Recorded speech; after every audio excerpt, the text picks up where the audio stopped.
Oh man, Bach, it's time. We're back here. Back. You know what time it is, right? Time for pain, looking at the start? That's right. It's time for yet another wonderful Magma race here in the Highway to the Threemus zone for Enterprise fans. Of course, that was Bakashinobi. I'm Demerine2, and we are here to see off two of our 2-1 runners here. Chaos Hades 2-1 in the Phoenix group, and McBain 2-1 in the Chocobo group. But they're both here, and oh my god, these are, well, are we going fast? Is it time to go fast? Depends on how trolley our key items are, it seems, because we need to find at least 2. Probably 3. Actually, we're going to need to find our way underground, and then a way to Zeromus, and then either the sealed cave, the Luca key to access the sealed cave, the Twin Harp to access Cave Magnus, or we'll need to find the Legend Sword and the Adamant to go and forge the crystal. That Waterfall could be free, though if it's the Elk Gauntlet there, I wonder how interested our runners will be in sending through that early. It'll be real interesting. This one's looking like it's going to be sneaky tough on our runners, more so than out and out. Oh god, it's like Odin spot, Leviathan spot, and Ogopogo spot. Have fun, good night. So it'll be real interesting to kind of see how these two runners sort of attack this. I think the big thing when you think about the Magma runners is that McBain went 2-1 beating Luff and Zudmud and lost to Lot Cole live. Chaos Hades went 2-1 beating Imperial Dragon and Sheep Launcher, but lost to Dragus Cloud. So they both kind of lost to a bigger name runner than they are, and so I guess this is their first chance to really kind of put up a big signature win and get themselves on the right track towards towards one of the Magma play-in races. Oh yeah, because for Magna, we have 2 play-in races.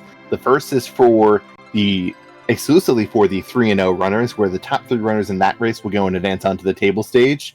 The second is for 2-1 runners and any 3-0 runner who didn't advance.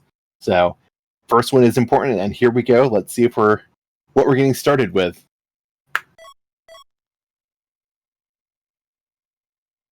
Okay, so this start... It's Lover Sleep and a Crystal Sword? I guess we're keeping Cecil.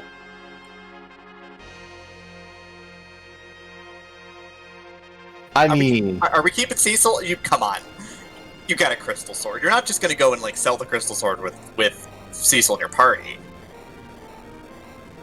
If that Wyvern is at that required sealed cave, I might say goodbye to Cecil, even with the Crystal Sword, because Vanilla Agility's on. He's going to be your anchor.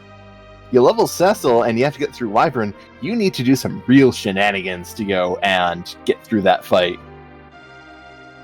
Yeah, but we've got we don't have restrictions on characters. All the free character locations are on. McBain heading down to Mysidia. We've got Chaos Hades here in Watery Pass looking for some treasure. We are just second Cecil away from going, I don't care about any of that. Yeah, that's true. Though I see 2 Palms in 2 different locations and a Tella. I like this start of early characters. Hallam only needs 1 fight to get Ice 2 online, and he's going to be able to start carrying a lot of damage. Tella needs ordeals like Cecil does, but he does a lot of things after you do ordeals. Yeah, I mean, we're definitely climbing ordeals, it looks like. I don't see a world with a Tella and a Cecil where we're not. Grind also secured. Grind is always important, even though we do have access to Sirens here on S Standard. Sometimes they just don't. Sometimes they decide to just not show up, you know? And then you gotta have a backup plan. And Tella is a pretty secure backup plan. Yeah, and sometimes you just feel like, I would really rather get some obscene amount of experience on 1 or 2 characters with a slingshot than actually go through a whole bunch of Siren fights. So let's take my Palom up to level 50, get him nuke, and take another character up to some stupidly high level, and let them take care of the rest of the siege. But we do see both our runners looting more of the Watery Pass. Chaos Hades going in, hitting the back of Watery Pass, getting disappointed in the second room by that T-Sparts. Only 60% of the chests are filled, but it's not based on location, so you can go and have a lot of empty chests one place and a lot of filled chests other places. Also, the thing that players may not, or players and runners and spectators may not realize is that while it's sparse 60%, not only is it random chests, but also the encounter chests don't count towards that total. It's 60% of all the non-encounter chests that are available to us, so you do want to kind of keep that in mind. Yeah, that's very true. That's something where With Teat Wildish, those areas that have encounter chests do have stronger loot, like the Water Pass does, but the more chests that are empty, the more chances you have of running into one of those encounters. And speaking of running into something, McBain runs into Edge and dumps a Palom to make room for him. I mean, speaking of securing your grind on these flags, Edge is really powerful. He has the ability to steal Sirens, steal Bacchus Wines, steal Illusions. Oh yeah, he's level 25 and hits like a tractor trailer and will carry your early game. In terms of characters you want to see, he's the man. Yeah, I imagine any runner is keen on seeing an Edge early, and McBain going and checking Hobbs that KS Hades doesn't, that's a bit of an advantage for him. Yeah, absolutely. I mean, this is the character dream setup right now. You got Tella, you got Cecil, you got Rosa, you got Pora, you got Palom, you've got Edge. I mean, as parties go, this is perfect. This is ideal. Yeah, at this point, I think the only thing I want to do is find a second Cecil to dump Tella and really find either a Curse Ring or a Dwarf Axe or a Drain Sword to go and just dumpster one of Cecil's speeds, keep them in the middle, and let him anchor, and have the other Cecil you have a lot of fun with that Crystal Sword. Well, do I have good news for you? There was a Drain Sword sitting here in Antlion Cave. But of course, speaking of trolley gauntlets, hi guys, how's it going? So, Helm's great, but do you know how much MP he starts with? 50. Yeah. Do you know how much level 2 spells cost? 15. Yeah. He's not going to be able to go and carry through these fights, so Chaos Hades is going to be in a bit of pain here just because he doesn't have a great way of taking... Yeah, okay, this is a very sensible move. Chaos Hades is seeing, I'm not killing the first fight quickly, and there's another 4 after this. No, we're leaving. Yeah, he has no hitters yet. Edge, however, when McBain gets down here with Edge will probably make some pretty short work of it with the flame spell or just swinging swords. I mean, Edge just, again, super good all the way around. Yeah, Edge is going to be able to take care of all of them. He starts with 60 MP at level 25, but his flame spell costs 15, so he's going to be able to go and do that 4 times and then be out of gas. But that's fine. That's all you need. Then the 5th one, you just take a couple of hacks at, and you're done. You're good. You made it. Yeah, or you can just let Palom cast one of his level 2 spells that he probably has at that point. And a vanilla Edward. We are definitely going to go and take this Edward, right? There's so many great things you can do with him. You can go and maybe kill Evil Wall if you kill all your characters with him. You can go and kill Odin, and McBain is dismissed Edward. God, you want to make Edward sound good. Edward does have a lot of utility. If you don't have a good damage dealer, you could try to chase up a bow and go with that plan as well. But yeah, I mean, with this party, with the power impending here, we are probably pretty happy ditching Edward here, honestly. Yeah, there are the rather fancy Edward strats you can do, but 2 of our objectives are underground. When you have Edge and access to the underground, you can go into the Tower of Lower Babel, get some alert fights and steal a bunch of Sirens, and just grind on eggs. So you don't really have to do those, and they might end up being faster in the long run because Edward strats are not incredibly fast. And a second Cecil. Big question, do you take him? Yes! Oh god, please. Like, just send Tella home. You're fine, you'll get Sirens, you've got Edge, you're good. Oh yeah, this is the good stuff now. Now you've got an Anchor Cecil, because that vanilla agility, and now you've got a Crystal Sword Cecil. Yeah, second Cecil's the best Cecil. And Chaos Hades is not taking the second Cecil. I wonder if Chaos Hades is going to go and find the Edge on Mount Hobbs and decide, Crystal Sword Cecil is nice, but I'd rather have 5 characters in my party. I don't know, but we'll see. First boss up top, Bahamut. This one will be in the books pretty quickly, honestly. Yeah, and Chaos Hades is climbing. He still doesn't have any levels on his Palom, so he is going to be a bit short on damage here, I think. I mean, just throw a Starveil on your Palom and then put your controller down, grab a drink. Make sure you stay hydrated out there, everybody, and relax, because Bahamut's going to count from 5 to 0, and then smoke your party, accepting the fact that you'll bounce that Mega Nuke right on back and be A-okay. Big thing is you do need to put a little bit of damage in this spot, because this spot's stats are absolutely bottom of the barrel. That's true, and we do have the option of going using Twin Magic with the Palums here, so we can just take care of them that way.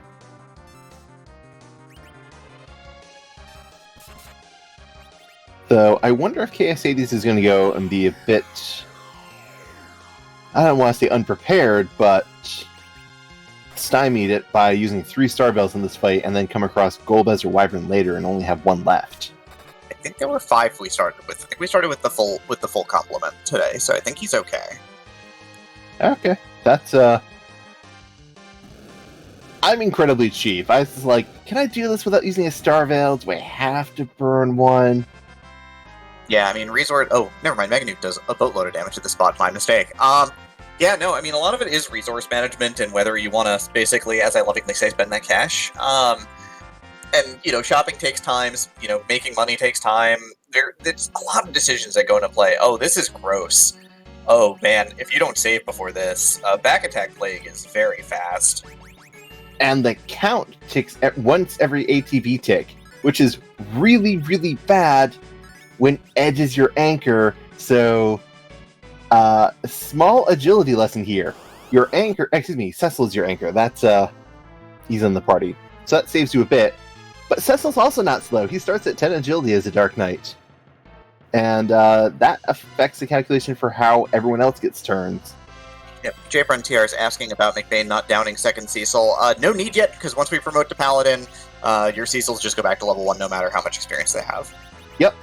And level 1 Paladin Cecil starts at 13 agility as well, even faster than level 10 Dark Knight Cecil. So this will be an interesting challenge.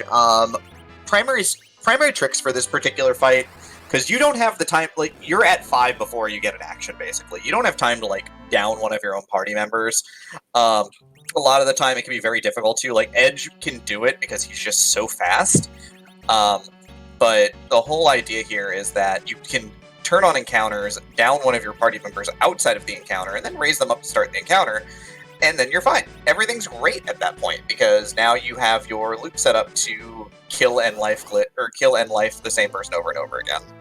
Yeah, or you could go ham and just say, let's go and kill off everything except maybe 1 or 2 party members.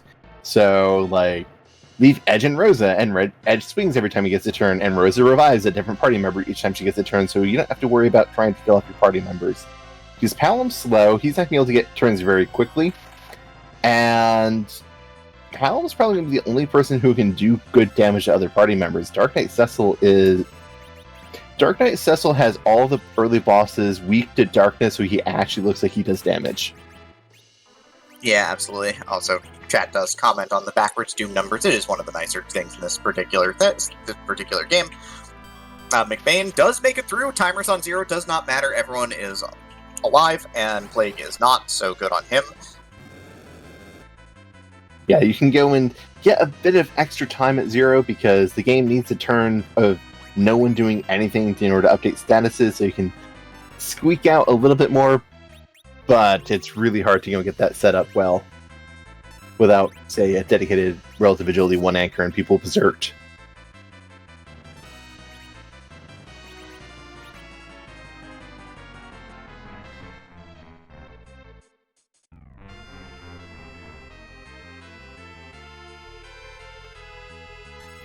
Chaos Hades decides to go for Reflect Count here instead.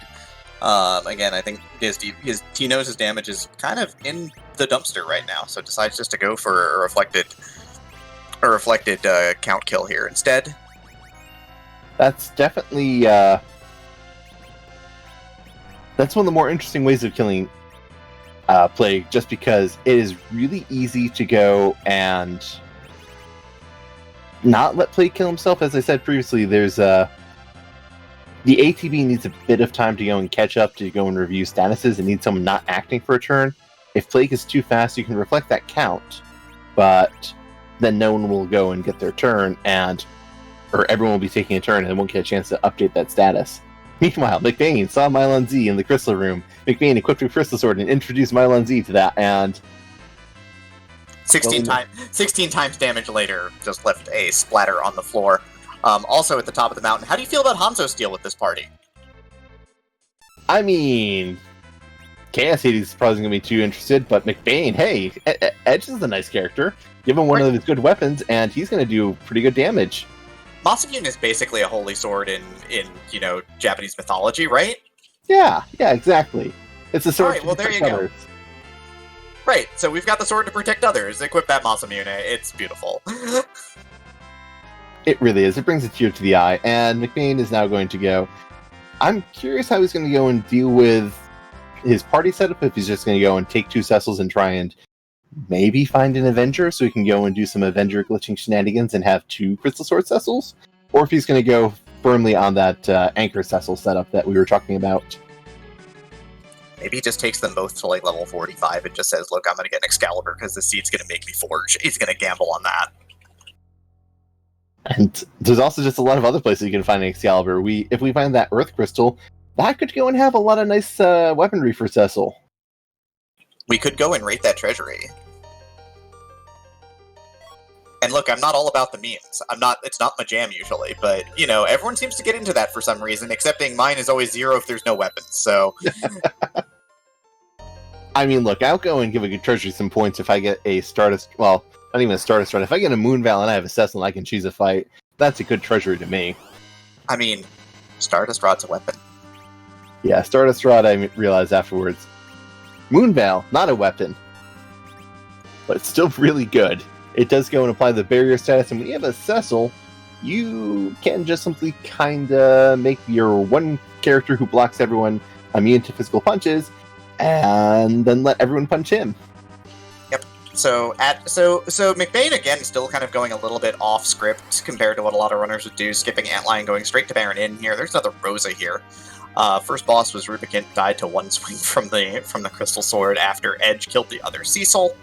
Only one problem with this lineup right now is that we have the agility anchoring situation upside down. The priorities go from center to top to bottom, so those anchoring Cecils in the 3rd spot and the non-anchoring Cecils in the 2nd spot, which is backwards. So we'll have to see if McBain realizes that and fixes that later on, because that could come into play. Yeah, it might be something where he's decided it's the overworld. I don't have to anchor too hard at this point because my character... Well, one, I have an Edge, so he's going to be faster than everything in the overworld. And secondly, playing Agility Fair is not something I had the option of not doing so far. Ooh, I'm getting a hook. Ooh, I like that. I'm into that. That is our first key item seen of the seed. Yep. 2 routes to the underground. Magma Key, easy. Throw it in the well. Hole opens up in the earth, you just go underground. No questions, no problems, no anything. The second one is the hook, which takes you through a later plot point in the game where you've got to fight some bosses and do some plot. You get a character at least. But those bosses can be, what's the word I'm looking for here? I'm not sure. Oh yeah, bad. Hey now, you can get things like King Queen Eblan there. You can also go and get Kanizo, or Evil Wall, or Ogopogo. All of which we haven't seen yet. Yep. Wyvern, Vevalis, and Golbas you shouldn't see, because they can't go and block the path to the underground. Well, at least the logical path. So if you see Wyvern on your way to the underground, you missed something in the overworld. Alright, so we don't know what's at the Antlion Cave yet, because Chaos Hades had to bail out. McBain has yet to be here, so we'll see how much looting he does of this fine location. While Chaos Hades is looking to flex that Crystal Sword a little bit. Or maybe not. Maybe not flexing that Crystal Sword. Decides to walk away, give us a look at the item shop. We're going to get our hands on Thor Rages if we want them for a nasty Kainazo fight, but otherwise nothing really of note there. Yeah, those Thor Rages might also be really helpful for this alt gauntlet here, because you don't need to do a lot of damage, and Thor Rages do a small amount of damage to everything, so might be something worth picking up. But Chaos Hades is deciding he wants a full loop Baron. McBain decides, I don't want to do Antlion Cave. Goodbye. Wow, I mean, even with the Edge going first here, just decides to bail out. It would have been... we're talking a lot about speed in Free Enterprise, right? How can I go as fast as possible? Mm-hmm. And one of the real big tenets of going as fast as possible is, can I do this faster later? Right? Yeah. It's not a matter of will this be slow, right? Mist Dragon at Masamune Altar is always going to be slow. You can't do anything about that. It's just, can I make it go faster? Here's the thing.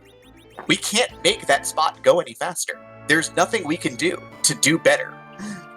So the whole idea there is that you take it because you can't do better, or you don't take it because it still takes a while. It's still going to take a couple of minutes, and kind of decide that way as well. Yeah, my last time skipping an alt gauntlet at Antline was one of my practices. I ended up going 28 out of 28 because that's where the adamant was, and my other option was to complete Sealed Cave. Yeah, it can get real bad out there. Odin catches a lightning 2 here at the defense of the bull and just gets absolutely dropped. Chaos Hades, let's look at this orb. Orb is a really safe fight. It just does one attack that does 10% damage to each of your party members, and we've got healers, so we are A-okay on that front. I'm going to shoot the orb a few times and we'll be out of there, okay? And our reward is a... Oh. Well now, we no longer have to worry about that hook route. There is a temptation to skip going to Fabul because you want to come back here after you get to the underground, but you really don't want to go and skip Fabul on a hook route because you can have the Magma Cave, which we have found. So McBain, 2 ways underground. I think he's not going to go and take one of them. Yeah, I think he's pretty set on party members. I'm pretty sure he's not going to be interested in the hook character either. There's life potions. That's always a good find. Nice to have a few extras so you don't run out. But yeah, we've got the easy way under. We've already got a crystal sword. There's a long sword for sale.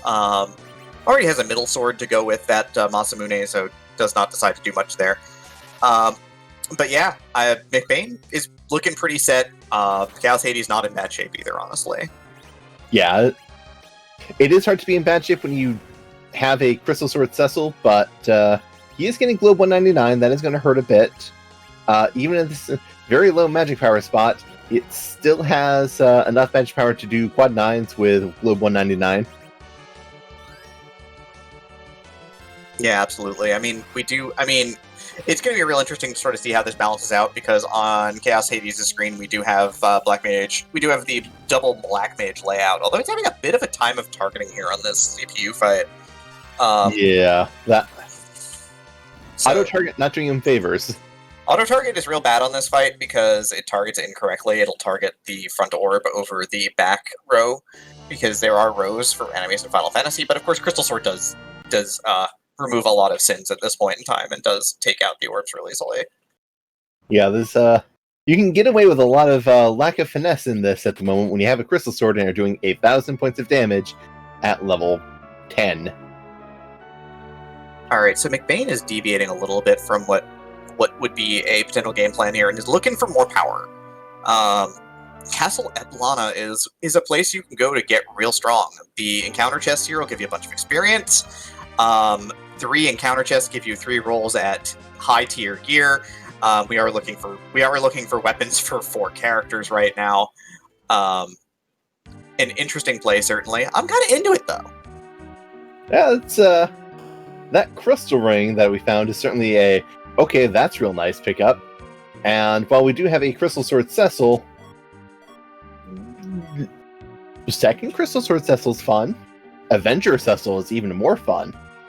Stardust Rod for Palom is great. Power Shirt for that Cecil would be... There's a lot of nice things you can find here, but it is going to take time, and it's going to be time that Chaos Hades might not be spending there.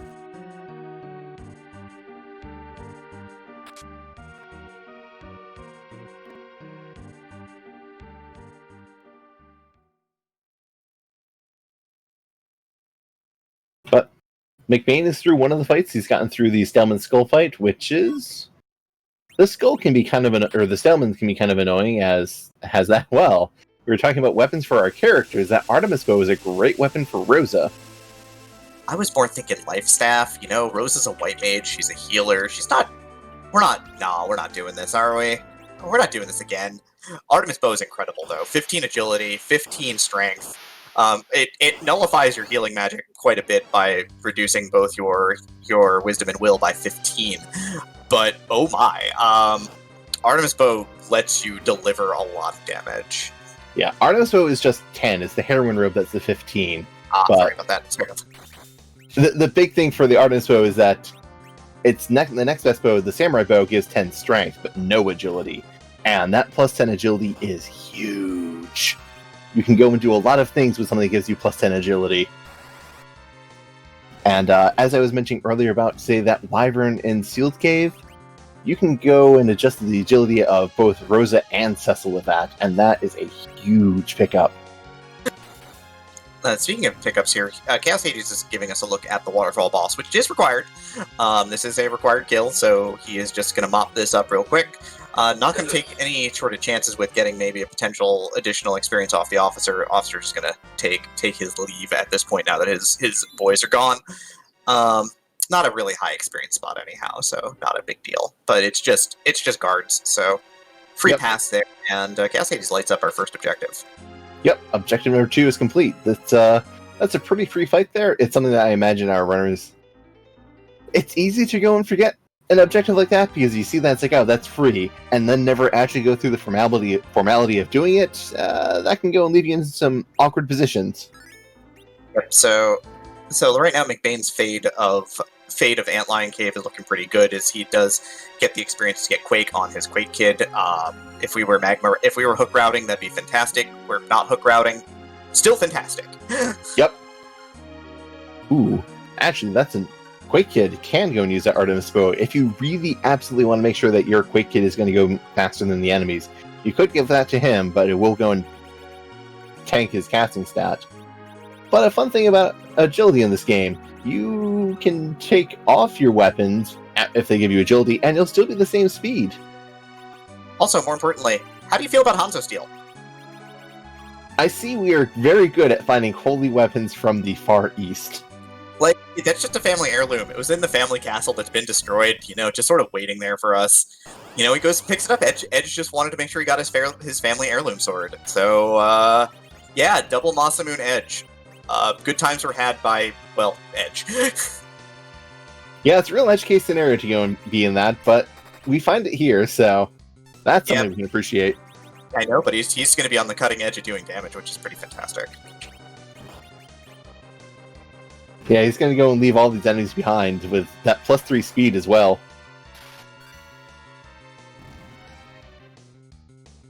I see chat is caught on. Are we having too much fun for you, chat? Yeah, should we not cut loose?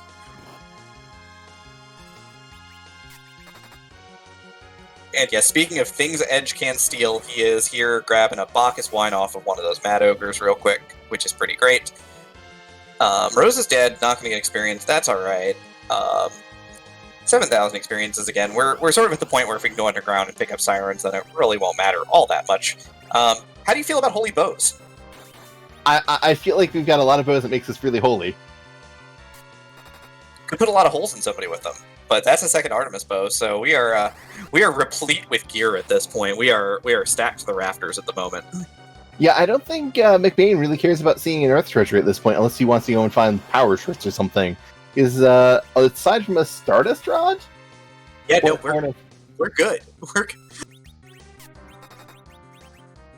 And meanwhile, Chaos Hades is demonstrating that, yes, everyone except Crystal Sword Cecil is not contributing nearly as much as Crystal Sword Cecil. I mean, what Chaos Hades really needs here, assuming that McBain is going to continue fading this spot, is he needs a harp or he needs a Luca key, like, right now. I think this is the last fight, Sandworm Stampede, I believe, so I think he's getting close to the end of this. Yeah, that sounds very, very fair. Yeah, one of those two big objectives, definitely important to find here. The pan that leads to, say, an Adamant and the second objectives would be really massive for him. This is definitely a lot of time commitment. It wasn't the fastest, and it's just a Dragoon Spear for a cane we don't have. Ooh, and that is an absolute blank right now. Not really what you want to see. And McBain is headed to the waterfall. Okay, gonna go mop up the waterfall before going underground. Completely sensible here. Just wants to make sure he's got his ducks neatly in a row. The last thing you need to roll up to Zeromus after forgetting to do your third objective. I've never done that on a stream, live in practice, or in a race. What? Forgetting to get the crystal? I would have never done that. Never. I need a hug. Look, it's a mistake you make maybe at least once. Maybe at least more than once. Maybe at least a few times. However, with this hook, it looks like Chaos Hades is also heading into Eblan Cave, is setting up new hovercraft, which means that there'll be a check of at least the Eblan shop. He has not done Fabul. He does not know that there's a Magma Key on the overworld, that there's a free path to the underground. If Chaos Hades doesn't go and check Fabul and dives this hook route, that is going to really be a big setback for him, I think, if he has to deal with something rude, like if he deals with Valvalis here and doesn't catch on that, wait, Valvalis should not be here.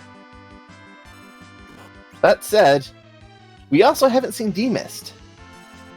Oh yeah, we have not seen the Misty Dragon of key itemage, so we'll see how that pays out. McBain opening up the shop loop here. Gonna find some hourglasses in the first shop. That's handy. They can lock down any non-boss enemies. So if we find, say, other guards or dark imps, we can just knock them out. Also great for grinding, so should be very happy about that.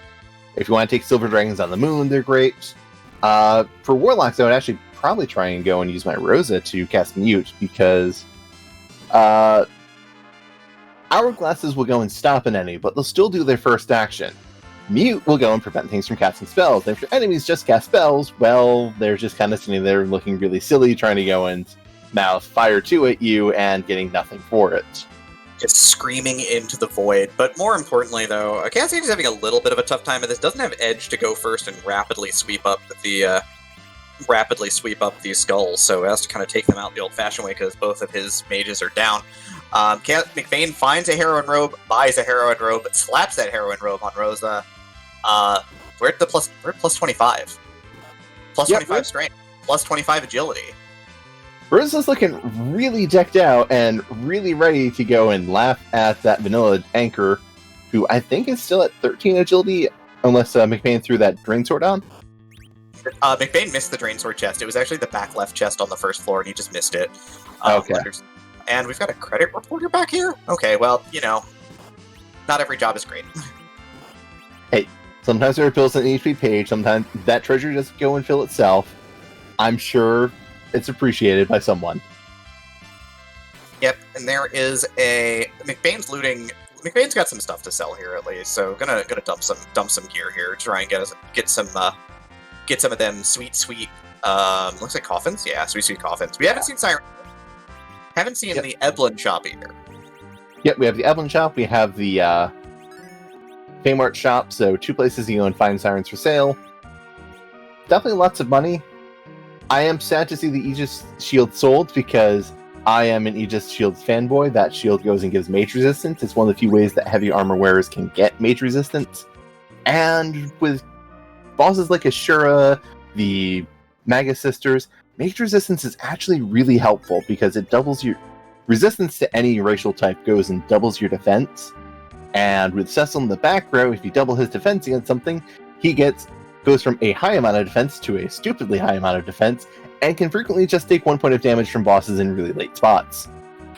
Super useful if you run into Valvalis in a nasty spot, or Evil Wall, who have the Petrify counters, since it makes you completely immune to Petrification. Also means that those Petrify counters can't kill you. Yeah, there's I like to go and have a lot of tools, which is why I have a cluttered inventory filled with stuff and not a lot of money. Have you considered selling some of that junk? It's not junk, it's clearly useful, priceless heirlooms that need to be used at the appropriate time. And I will carry all 2 tons of it around to the ends of the earth. So we did, yep, and we did talk about this earlier, by the way, the ability to go in and steal sirens. It is from the alert chests here in Lower Tower of Babel. McBain found one on the 2nd floor, and Edge is now getting his steal on. Yep, that's it's very safe to go and do this. Unless you come in at 1 HP and forget that when Edge fails a steal, he takes some small amount of damage. McBain looks like he's happy to get about 5. Looks like he's happy with about 5. Grabs Rune Ring is fine too. Nice caster gear. Best ring in the game for Zeromus. It gives you the most magic evasion in the game. Yes, and it gives you +3 to your casting stats as well, both of them. So, just a nice thing to have, and it has that wanted mage resistance that I was just shelling out for, because that's resistances are good, and they can go and make the difference between a Tele getting knocked down by a Mad Ogre or a Tele going and getting off his size on the Mad Ogres. Fuck, you make it sound like that this stream is sponsored by Mage Resistance or something. I'm not going to go and pretend that I'm immune to going getting bought out by big mage resistance. I appreciate those things when they show up in my seeds. Alright, so Chaos Hades found 2 of the encounter chests, about to find the 3rd. This is the Mad Ogre chest for Chaos Hades. Does not have edge, cannot steal anything from this, but has 3 of his characters in critical status, so Cecil will auto-cover and jump on in front of them and protect them from dying horrendously, which is great. Unless you Berserk Cecil. Oh yeah, if you Berserk Cecil, he is too angry to protect anybody. He forgets how. He decides that, yes, the best defense is clearly the best is offense, so let's go and remove all of my enemies that will clearly protect my friends the best. I mean, look, Bloodlust is a thing. And here I thought that spell was called Heroism. I mean, it is.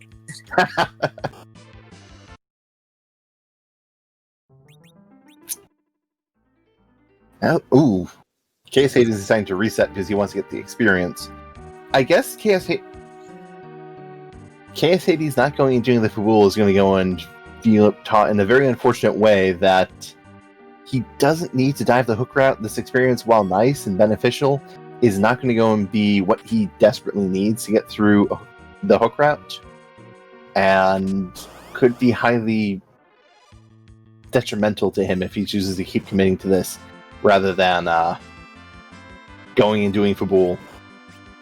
Yeah, McBain on a real heavy loot loots out the back of Dwarf Castle. Didn't find anything really interesting. An Elven Bow is nice, but we've already got 2 Artemis Bows, so it's a-okay. And it looks like, oh, that boss looks pretty free. If we've got hourglasses, we can put these on lockdown. It is Dark Imps on McBain's screen coming up. And Chaos Hades this time, Cecil is going to do the job without being incredibly angry at the enemies, so should be a-okay this time. Yeah, that's taking a more tempered approach to this. Now it's not Dark Imps, that ends up being the miscolored elements. Oh man, my mistake. That's, this is one of those bosses that can be rather rude depending on how things go. As, you know, we have a crystal sword, right? Right. And, well, okay. Mylan is still weak to that crystal sword. Mylan is still undead, so he takes quadruple damage. He might not, I don't know if he's weak to Holy in this spot. This is, Elements fight is a little interesting sometimes. But, Zombie doesn't go and need to be there. The spot normally has 8,000 HP, but it's split in half between the 2 phases, as, Elements kind of cheats. Well, there's another Elemental Fiend. You know, we still have a crystal sword, right?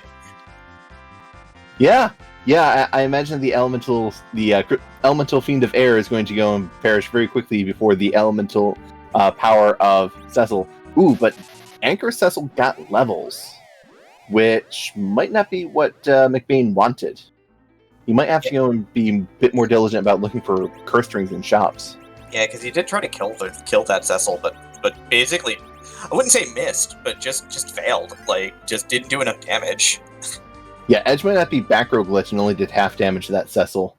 Hallam going and finishing off Cecil to send him back to nap time, but he's probably gained some agility at this point. He's going to be a bit harder to anchor with. Yeah, Curse Ring is a must at this point, but we'll see how that works out. Baval is destroyed. Dwarf Castle, easy peasy. We should have Warp by now, right? Because we hit some Sirens for Warp, which is a smart play.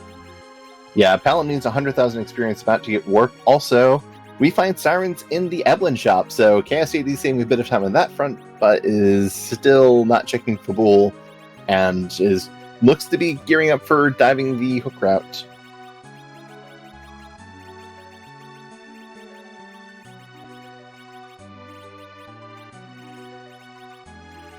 And of course, the reason we grind for Warp on these flags is that we do have the Warp glitch on, which increases the value of Dwarf Cave, or Dwarf Castle.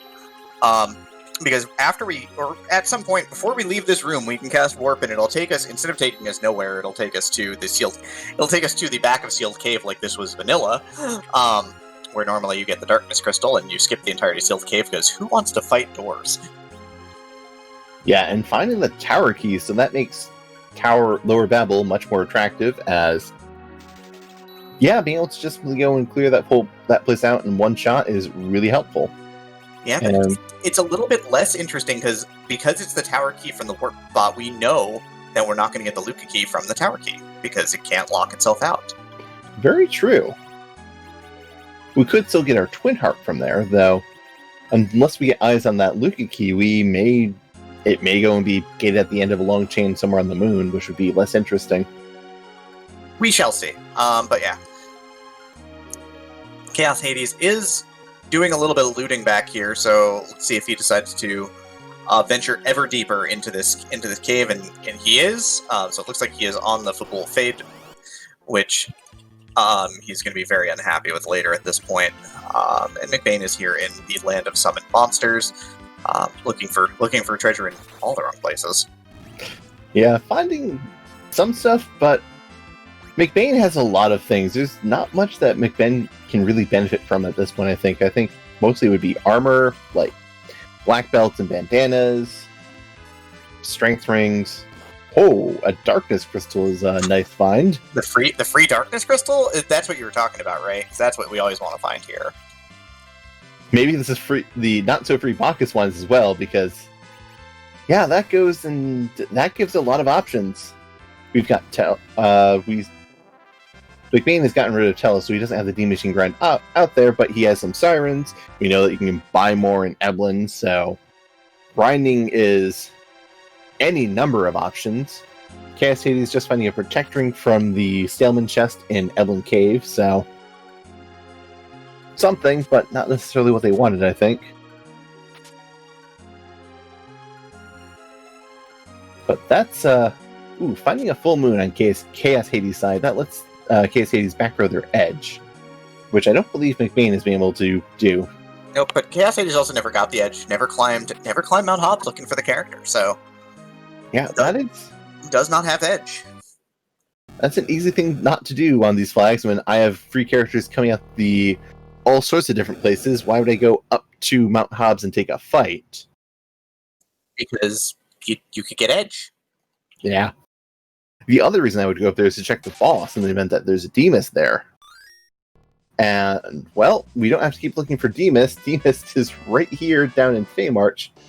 And it's kind of an unpleasant fight here.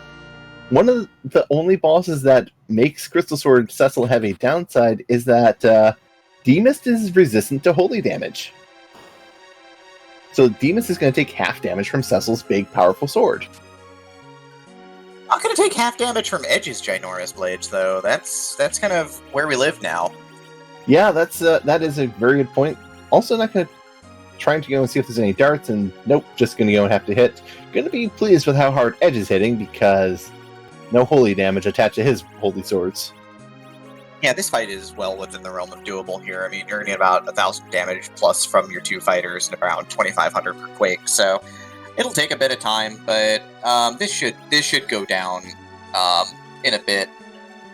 Yeah, I think that's the in a bit is the biggest downside to this, just because, as you said, doable, not necessarily fast. But yeah, you gotta time those Quakes. There is a bit of a cast delay. It's always a little bit tough, so gonna whiff a Quake there. Happens.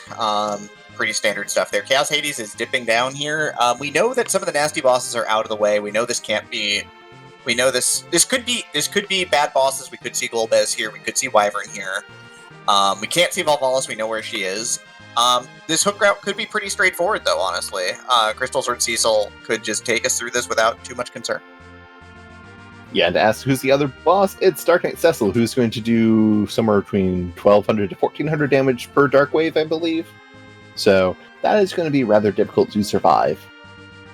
Yeah, I mean, we'd have to grind up Cecil to the 2K realm to have a shot at that one. That's not that far, thankfully, but it's still a bit of damage. Yeah, that's going to take a bit of time. you probably want to have something like Rosa set up to go and throw a Cure 3 on Cecil. Once he goes down, then after Cecil takes a second hit, he goes and heals himself with a potion. Giant Mess requires a lot of thought and setup, but we're not here for that. First boss here, ostensibly free. Yang will die after the second kick, just from Cecil taking a hack at him. Cecil's also just going to kind of stand here and take this damage because he is very powerful and good. Yeah, Cecil has some pretty strong armor right now, I'm guessing, because he did 1 damage on one of his hits. Yeah, Crystal Shield, Crystal Gauntlet, some sort of body armor, not that it matters at this point, right? He's geared to the teeth. Yeah, he's a shining knight in all sorts of glorious armor, and Chaos Hades is going back to save before taking on Leviathan. Not going to be the worst fight we can have there. I don't think the magic power is extremely high, so it's also not going to be that great. Chaos Hades is using a cabin, which is a little unnecessary because you get full healed when you go into that fight. Rubicant believes in fair and honorable combat, and does not wish to go and beat you just because you've gone and taken some damage. Of note, just remember, fair and honorable combat is for suckers. Kill your agility anchor. Make sure that you can go just as fast as every boss in this game. Speaking of going fast, Demist is donezo here. Down goes the dragon. We'll see what we get from this. Just a double check, because we do get the Demist item at Mist Village as well. Very true. That's going to be as long as you remember there. And the pan! That is a really nice pickup. So the Asura spot blocking 4 checks seems pretty good, I guess. Yeah, that's one of those things where Bane's probably going to be feeling pretty good about that, because Demus is easy to fade early to say, I don't want to do this is going to be kind of slow. But getting the pan, that when there are 4 key items in the pool that you want, and you've got 6 of them. No, yeah, they've got 6 key items already. So 4 of the remaining 11 key items in the pool, and you can check for. You got really good odds of finding something good off of this pan. Oh yeah, I love this. Like, temptation to leave is very high right now, but he's going to take a peek at this Dark Knight Cecil, who is going to remind us all why we call this spot. We're the King's Throne. This is where the King sits, and Dark Knight Cecil is King of doing damage. Yeah, he's nicknamed Pain Man for a reason, and trying to get a Cure 3 off with Rosa and not succeeding. That is a very precise timing that you need to go and get off. You have to go and... Okay, yeah, McBain is turning up his battle speed, and I believe we're going to see an exit. Yes, we're seeing an exit. McBain has decided, yep, that's a hard fight, not taking it now. Yeah, on the other hand, Leviathan in the second spot and the Rubicon spot does not have a ton of magic output here, so the only damage output we really care about is the waves coming out every so often, dealing 25% of his party's damage. The ice 2s are doing about 0 damage, roughly-ish. So down goes Leviathan. So Chaos Hades does not get stymied by the hook route here, which is great for him. But again, they also have a bunch of extra experience from this because these bosses are good experience. So some positives from this, but it seems it's a bit of a time loss. Yeah, this is definitely when Chaos Hades goes down, and if they go and check the Sheila 1 into Fabul and see that Magma Key, they are going to feel really behind. And I wonder if they're going to go and start making some very dicey plays because they realize they may have burned an extraordinary amount of time. Yep, so we see the Soul Sisters down here, and they are going to... Are they trolling, or are they our friends today? They're getting us closer to 10 key items. Yeah, that's... maybe there's a Cecil there, and if you want to pick up a fresh Cecil to anchor with, you can get that, but I don't think there's any real characters we need for these teams. We've got a Rosa to go and be the white mage, we've got Palom to be the black mage, we've got Cecil to be split in 2 parts, of one being the anchor half and one being the complete and utter destruction half, and then Edge is around because he can also do some damage with that double Masamune. Yep, so Chaos Hades Underground is going to immediately zip over to Sylph Cave. So it's going to do the 1 check, basically setting up Sheila 1 here, but without the pan. Which he does not know where that is at this point in time. And let's see what Sheila's got. Does she have the goods?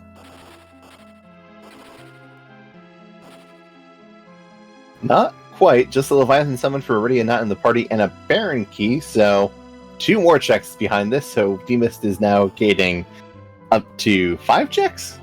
The Sylph, Sheila 2, the 1 directly from her, the 1 from Demus, and now we go and take the Sheila 2 check and turn that into 2 more checks.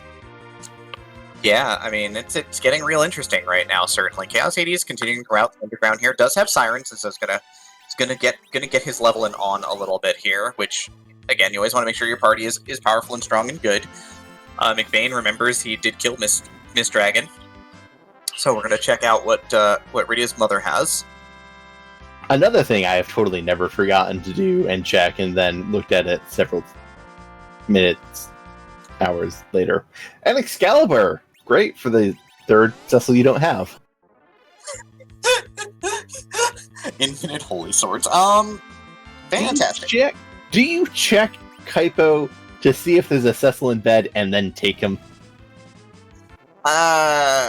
I mean, McBain is going to play this directly. He's just going to go directly into Baron here with the double check and just play this quote-unquote honestly, which makes sense. Like, don't mess around. Just get your levels and play your game and just get your checks done. Don't be fancy.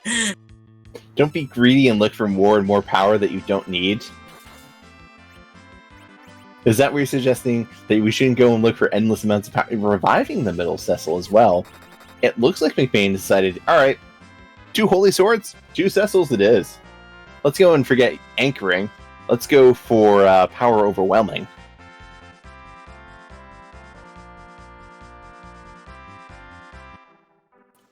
Yep, so we've got some level 3 magic on Chaos Hades' side, so getting his Palums up above warp level, so over level 33 at this point. That's some pretty good power on those Palums. Yeah, I mean, they are going to be sort of what Chaos Hades has to lean on this seed, because with 2 of them, that's sort of the power that you got at this point in time. He does still have Crystal Sword Cecil, though. He doesn't have the anchor setup that McBain currently has, though I believe McBain is deciding to abandon that, so I'm curious where our runners are going to be going with this. Do we take the 3rd Cecil as an actual viable option? But who do we just recycle our anchor and put him back to level 1? Yeah, that's going to go and be a real question, because yes, Wyvern's still out there. We haven't seen Wyvern. Wyvern's really good at punishing you for having a leveled Cecil who is your anchor and prevents you from getting your party to relative agility 1. Though, yeah.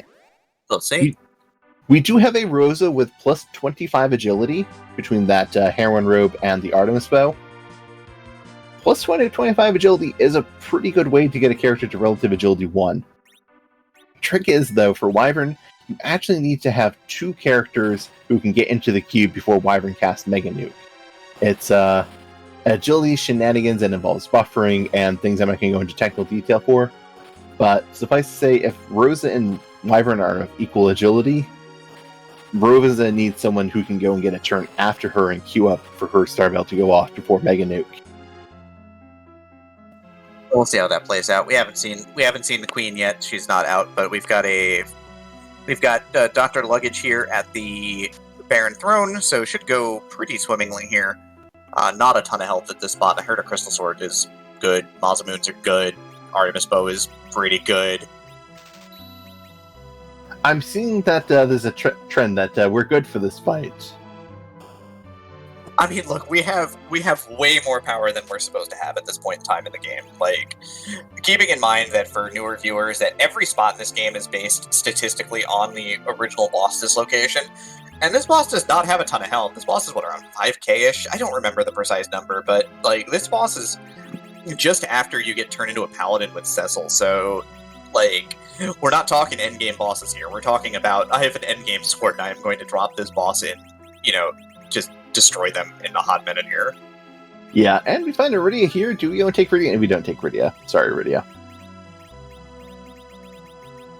We've seen like 4 Leviathan summons this seed, but nah, we're leveled enough at this point in time that we are not making any sort of changes at this point.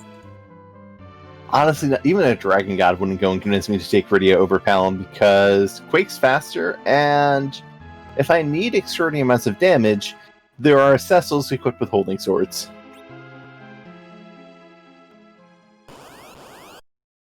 And Chaos Hades is going for the Demist as well, so they're in good position. Cecil is healed up and is really well defended. That Demist missed with their first swing. The real trick with this fight is how well the Paloms are going to be able to go and do damage. Adamant from Castle Baron, though.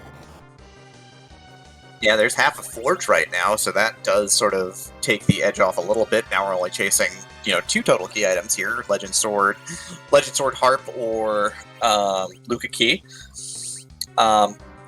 Chaos Hades is set up in a really interesting way for this fight. It's set up for cover strats right now by leaving the rest of his characters at 1 HP in critical health as long as he never berserks Cecil. And we're not berserking Cecil in this fight because obviously, with Mist form, if you take a swing at the Mist, you get counterattacked. So if he's berserked, it takes a ton of time. He's just going to protect the rest of the party from damage. So this fight is going to go just fine for him. He's going to get through this okay. So good identification of tactics for this fight to take care of the business here. Yeah, and meanwhile, we find on McBain's side the Magus Sisters. So this is, if you had a Mute Knife, you'd be able to do extra damage with Edge. If you had a Rune Axe, you'd be able to do extra damage with Cecil. If you have a Crystal Sword, you don't really care about that whole mage weakness thing. I'm just going to go and destroy everything around me. Nearly everything is weak to Crystal Sword. It has a base attack power of 200. It gives you 15 strength, and oh god, the Mega Sisters cast spells for like 7,000 damage on this spot. Turns out, Odin's Zentetsuken is guaranteed to be really, really painful by some really high magic power. And they're kind of fast. Palom, I'm guessing Palom has a diamond ring because that's a lot less damage. Does Top Cecil have a... I think Top Cecil has fire armor, which, in not the conventional logic, fire armor makes you weak to fire. I believe the rationale is because it's armor of living flame, so you're resistant to cold damage, but make it even hotter, and you're going to be sweating even harder. That seems legit. But yeah, it's gonna take a minute here. That Edge is gonna get absolutely destroyed. Middle Cecil, though, now that we have decided, it looks like McBain is like, agility anchoring is for suckers. I want full and overwhelming power. Yeah, that Berserk Cecil is just tearing through these sisters at this point in time with that Excal, and yeah, Cindy gets dropped as well. It's not a huge health spot, but it is healthy enough. Yeah, I think it's around 18,000 health. It is split between the 3 Mega Sisters, but that's a lot, and that's a package. Not really something we care about unless we're really desperate to find more characters, and I don't think McBain is that interested in finding more characters. I mean, that is key item number 10, though, so that assures double experience for the Moon, because that's, we've either got that Dark Knight Cecil, which I don't think we're doing right now, or we've got the Moon. We also have Tower. We have that Tower key, we have the boss on top of there that we haven't checked yet, but yeah, then it's just Moon, unless we find a Twin Harp in that tower, or a Luca key at the top of that tower, as you previously mentioned. Tower key can't go and gate Luca key. Oh, and we do have the Tower of Zot as well, because McBain got an Earth Crystal from Dwarf Castle. All right, we do have a party rock, so we can see. Is it party time? Are we heading up on top? Are we heading to a party? No, we're taking a detour to a whole bunch of very shiny treasures. I hate this part. All these boxes. I can't believe we're opening more treasure chests. I know, and McBain is in such terrible position with a Crystal Sword, an Excalibur, 2 Masamunes, an Artemis Bow, an extra Artemis Bow, a Heroine Robe, a white shirt. I mean, I'm excited about the white shirt, honestly. That already makes this like a 4 out of 10. Really hard to go and say it's bad when you get a white shirt for your Rosa, and you can very safe... Ditching the Rune Ring, that's, I guess he is kind of inundated with all sorts of other nice rings. Moonveil, Starveil... A couple of Moonveils. Oh, there's a Dust Rod. Okay, yeah. Got rewarded. White shirt, real good. Dust Rod, real good. Winning. That's beautiful.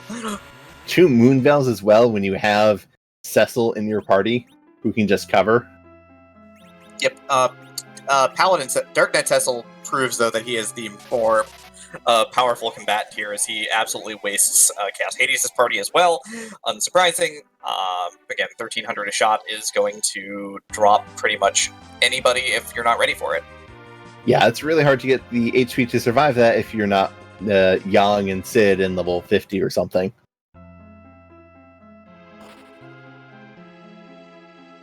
Okay, so Chaos Hades is going to take that pan and deliver one skull-crushing blow to Yang. McBain is going to climb Tower of Zot here. I'm not sure, is he looking for the encounter chest here? I saw he opened the box on the first floor. I'm guessing. I think McBain is really, really hoping for an Avenger and is just has decided that is worth going out of his way for.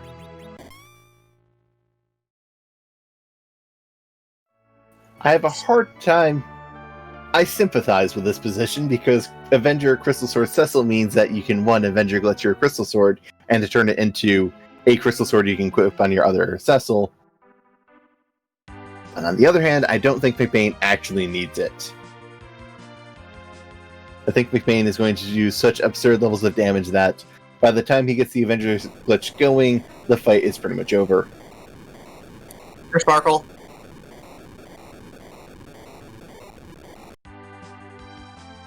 Not going to go and respect the D-Lunar's script of casting Wall and switching to Virus when you first attack them because we have a Crystal Sword. And Crystal Sword is both holy damage and bonus damage against undead. And, well, D-Lunars aren't actually weak to holy damage. They are still undead.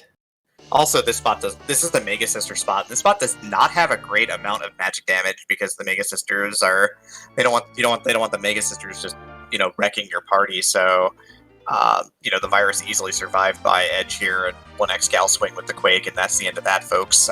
Double experience, 18k, and we're on our way. Yeah, I wonder if McBain is going to go and just heal up a bit, because he did take some damage, and Rose is not exactly equipped to cast healing spells at the moment. Plus 25 strength and... Okay, actually he's going to go and cast some healing spells, but... plus 25 to your your physical stats, minus 25 to the casting stats. Yeah, it makes you very not a spellcaster. Great for making you a extra character to Berserk, though. The boss at King Queen Eblan spot was what was that? It was it was Yang. It was Karate. Karate Man training in the underground. Okay, got it. He was trying to prevent Chaos Hades from getting underground to go and hit him with a pan down there. And do you want third Palom? Do you want reflex strats or just overwhelming damage strats? I mean, he's leveling both of his Cecils. There's no way he takes either of these characters. Yeah. Bye, Palom.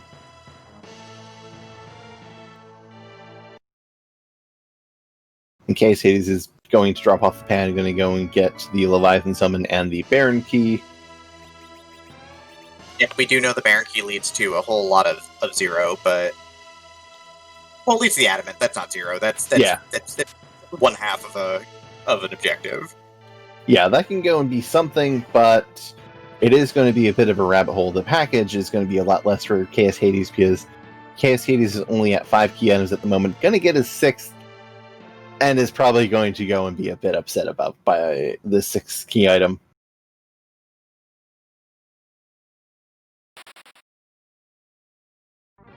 Meanwhile, McBain getting through the dolls, knocking the front half out, but getting the back half down before they turn into an actual problem, so no need to worry about Big Doll today.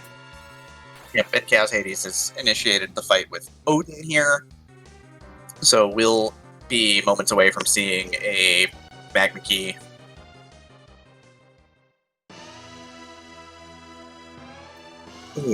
Gonna feel for him a little bit here.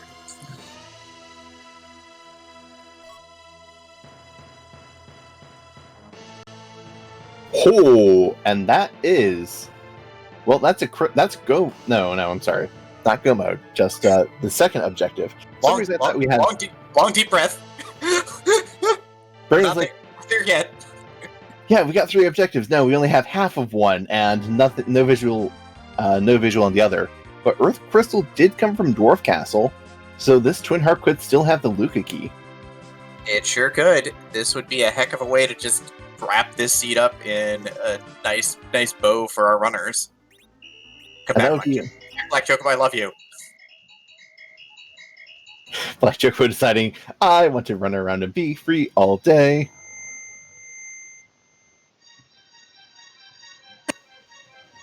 But yeah, immediately beelining that required harp. Just do what's required first. Yeah, that's a smart play. I'm all about that life. Yeah, that's definitely something I can respect, because if you have 4 objectives and you have to complete 3 of them, you got one of them in your hand and can give you maybe another objective, you definitely want to do that one first, I think.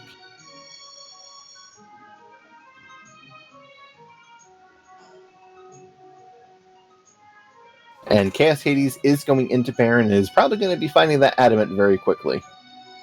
Yeah, I shouldn't have too much of a trouble with these bosses here. Again, we're leveled well beyond where we should be at this point, so yeah, we should work through that pretty easily. But yeah, here is the scripted Dark Elf fight. Rosa and Palom not having metal equipment, so not quite being able to go and get knocked down like the other characters are, and not able to knock down the party as well.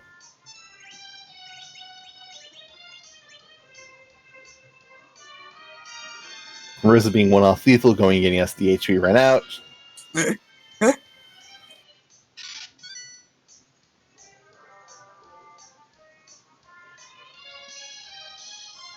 Octomom is going to get quaked and shaked and baked and gone forever. Easy fight for Chaos Hades here. Carved him up and made some good takoyaki, I'm guessing. But I'm going to be quiet because we are about to go and get music.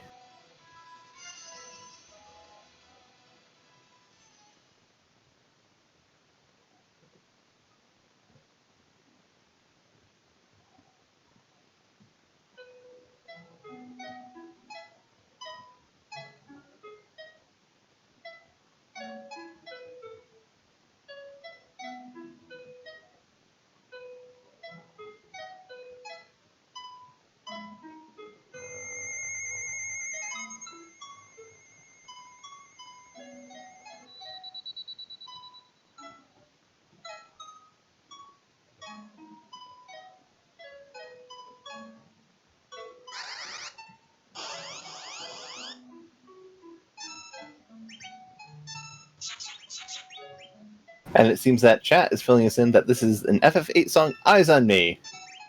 I haven't completed Final Fantasy VIII, so I can't go and comment on it. That is the vocal theme from 1999's Final Fantasy VIII. Absolute classic. Probably the best vocal theme in Final Fantasy history, which is saying something considering all the competition for that spot. Don't at me. Final Fantasy VIII is certainly a very unique game in the franchise. Not so unique as Baigen getting completely and utterly destroyed by Paladin Cecil, and let's see what we got at this Twin Harp spot.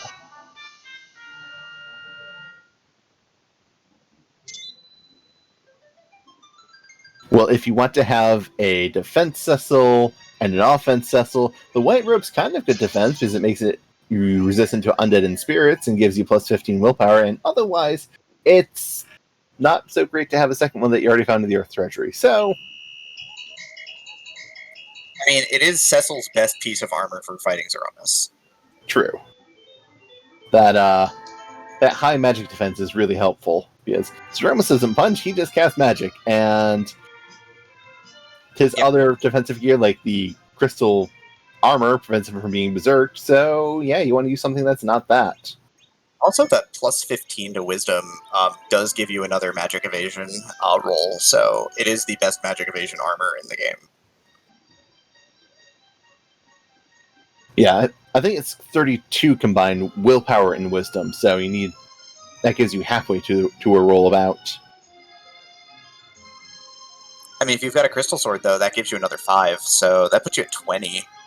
Oh no, excuse me. Crystal Sword's plus 15 to strength, vitality, and willpower. So the two of those, yeah, you've got a.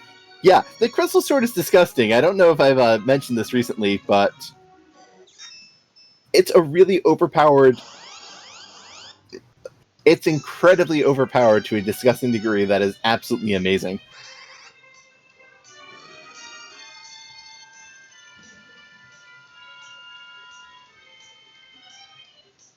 Well, here's Edge going and casting his flame spell and one-shotting all the enemies, so he will hopefully have enough MP now to go and get him through all of this, though he can probably just simply attack these smaller groups. 2 swings is probably going to be more than enough to take these enemies out, and might be as fast as casting it, but that's getting down to really nitty-gritty splitting hairs territory. Yeah, one Quake takes out the back sister, by the way, for Chaos Hades here on this Magus 3, but the front brother gets absolutely dropped. Just takes a massive amount of damage from melee hit. We've got Cecil on me taking 1,500 damage from an ice 2. Yeah, that's ooh.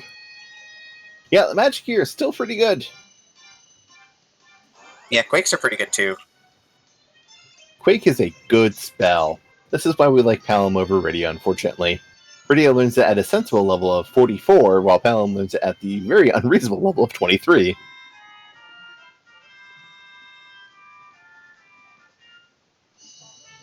Yes, Night 2, this is an hour 8 Antlion Cave where McBain is discovering that, yes, he has been fading a Dragoon Spear for the... Doesn't even go and bother, like, walking it out. Opening the menu to cast exit. Nah, there's no experience there. He's obviously not taking a cane. Like, his party is locked in. It's just a matter, is he going moon or tower? It looks like tower. Yeah. 2 spots makes sense. You can save at the bottom. Oh, he's going to have to walk out to see the other one anyways and be in his airship. I respect this play because going to the moon is a high commitment, and your opponent has had access to this tower for a very long time. Definitely something where, on these flags, when you can go, you can need basically one of 2 key items, especially when you see an adamant somewhere on Earth, so you know that it's very plausible to get a forge objective here. It's not bad to go and hit these checks. I mean, again, there's an argument for the moon that 7 checks on the moon versus 2 here now, so there's an argument to be made for just deciding to say, to heck with this place, I'm leaving the tower, like, full ditching, just going up. Yeah, no, that's definitely... Doing the tower is the more conservative play, I think, because if you're afraid that your opponent is going to go and have done this and faded something else that didn't give you progression, then you do this to make sure I don't go and have any blind spots, and I know 100% I go up to the moon and I have what I need. It really comes down to, are you more of a Dusty Griff or a ch4osh4des? That's true.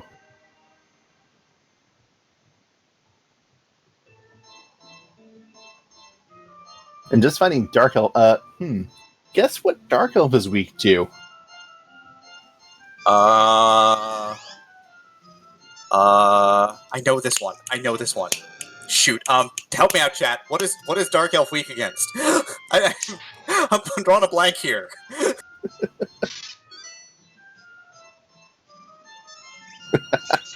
Akir, everyone is weak to kittens, and of course to Akir, thank you for tracking tonight, and of course thank you to Lucky Starscream for running this restream and letting us show you this wonderful race here on RPG Limit Break. Yes, Dark Dragon form of Dark Elf is very weak against Holy Swords. Dark Elf, also weak against Holy Swords. It's going to be a mess. Poor Dark Elf. He just wanted to sit on this tower and send people off to different exact locations, and is thus being introduced to extremely painful Holy Swords that do quad 9 damage.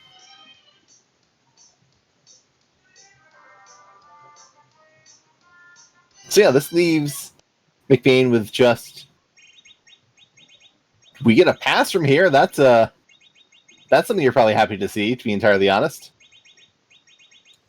Now you feel alright about this, because then you just go up, because you're going to have to come back from the moon anyway, so now going up feels real good if you have to go up, because you just come right back down. Yeah, that's now you've got. We know that the Luca key can't go and be at this tower key spot, and Chaos Hades is picking up his own pass at the same time as McBain. So McBain can only go and get the Legend Sword from this tower key. Not as big of a chance because tower key is a terminal, or Legend Sword is a terminal key item. But McBain has done all the other fetch quests. Any key item, he is never going to have to go and. Excuse me, I am mistaken. There's a rat tail that can still be turned in, so McBain could go and have a key item on the moon. They can come back, turn that into an objective. But that's only one. He doesn't go and have to worry about finding two items he has to chase from the moon back to Earth.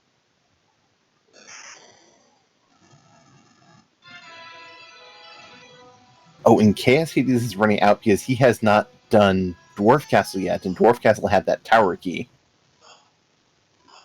Yeah, Cascade is trying to just do. These are some gambly checks, right? These are some loose play checks, like which is like, oh god, I saw that Magma key and now I am behind, right? So now it's time for me to loosen up my play, maybe make some plays that seem like gambles or stretches or things that my opponent might not do, because if they got that Magma key, I'm in deep danger. Yeah, that's one of the things where if I'm Chaos Hades, I go to the moon. I just park it. Just say to heck with it. Grab your whale and head on up. Yeah, it's just I don't like going to the moon on these flag sets because it's very easy to go quickly from I don't have any objectives done to I get a chain and that takes me to 3 objectives. But if I'm behind, I want to go to the moon to go and gamble on. My opponent doesn't want to come here. This place is pretty mean. This place is pretty rude.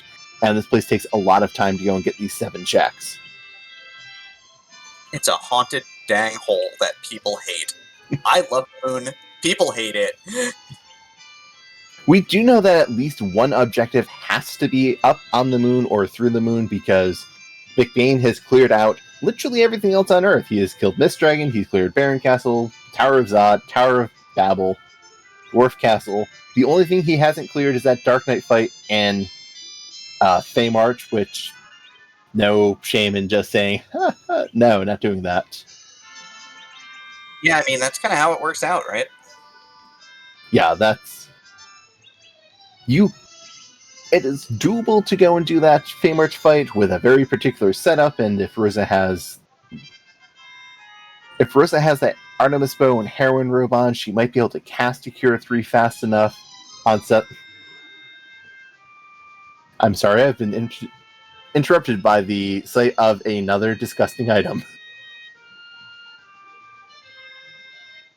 We can't Avenger glitch our way to 2 crystal swords, so we'll just find 2 crystal swords. Man, how do you feel about holy swords? How do you feel about 3rd Cecil? I mean, I would in a heartbeat.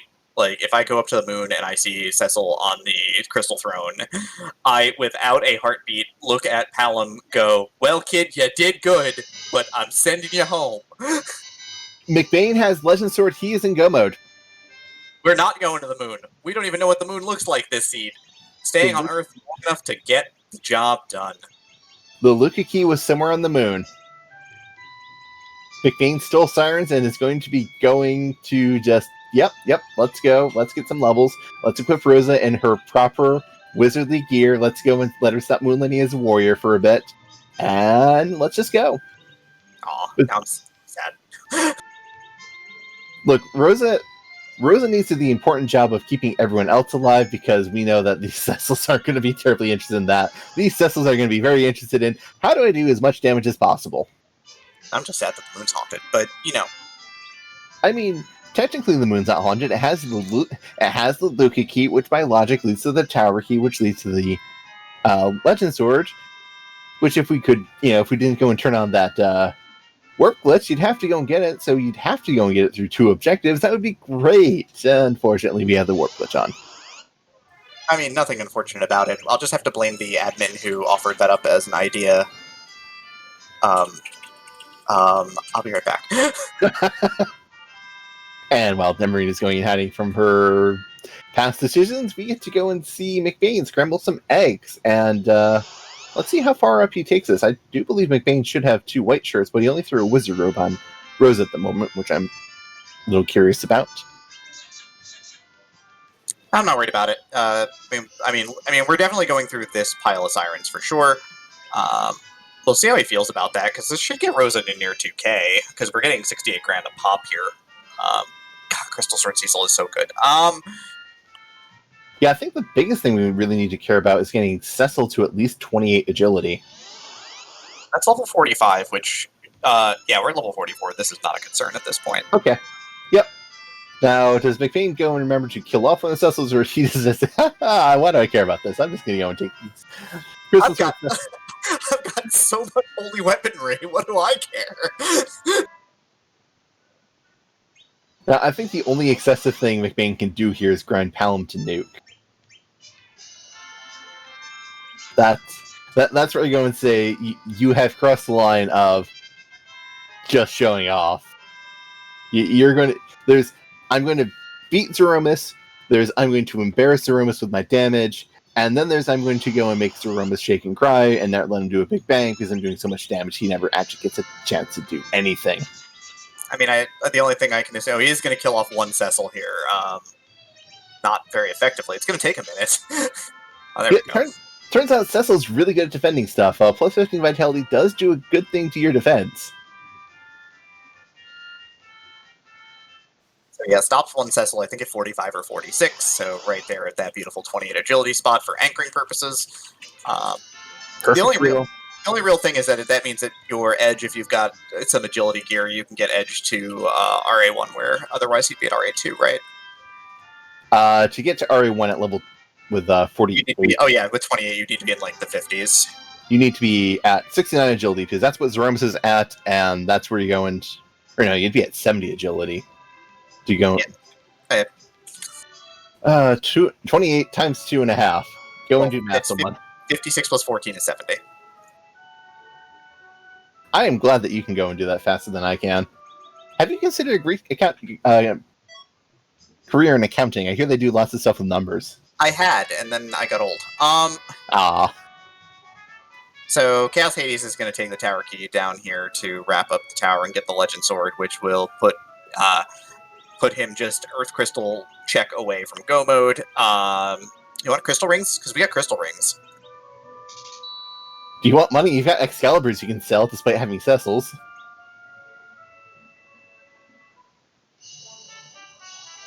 That is, I feel like McBain goes and gets to flex on the seed by virtue of having 2 Cecils and 2 Excals in his inventory that he could just throw onto the Z-Fight because his Cecils already have Crystal Swords.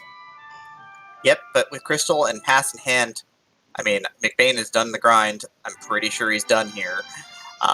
Gonna take his Cecils and his double Masa Edge up to the overworld here real quick, and I guess it's about that time, Baka. We're here. We made it.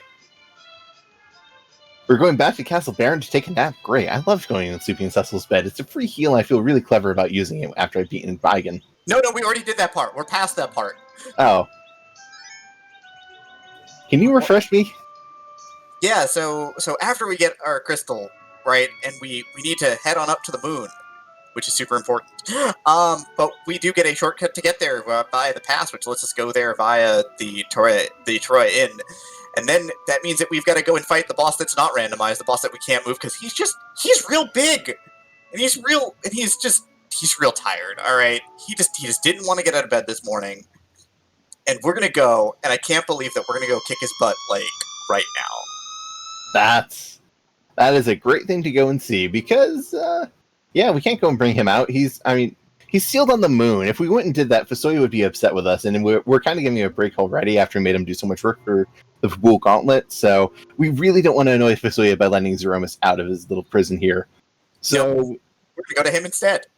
Yeah, we're gonna say hi. We're gonna go and give him a bit of a makeover too, and then the Crystal Sword Cecil's gonna give him a next turn makeover. But more importantly, we are about to find out that butt that we're gonna kick to. And it's going to be one of 450 glorious butts made by either our lovely Scala Kitty or Boardface, as Board doesn't like to go and just leave everything to Scala Kitty, but Scala Kitty certainly does a lot of these. It's we got a lot of sprites to see, so let's see which one we're going to see today. side, by the way, Chaos Hades has forged his crystal, so... or forged his Excalibur, excuse me, don't forge the crystal in this mode. So 2 down, 1 to go. Again, needs to do Tower of Zod to finish up the seed. But lagging behind a little bit, and that's kind of the story of the seed right now, was he didn't find that Magma Key. Yeah, that definitely cost him a lot of time, unfortunately.